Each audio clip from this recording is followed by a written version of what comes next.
Kalk kalk.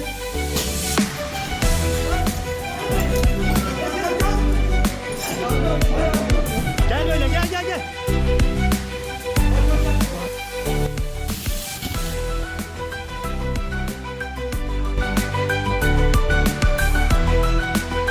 Sobada yaptıkları cep telefonunu parçalamaya çalışılıp sim kart yeri görülmeye çalışıldığında içerisindeki sim kart zarar görmemiş.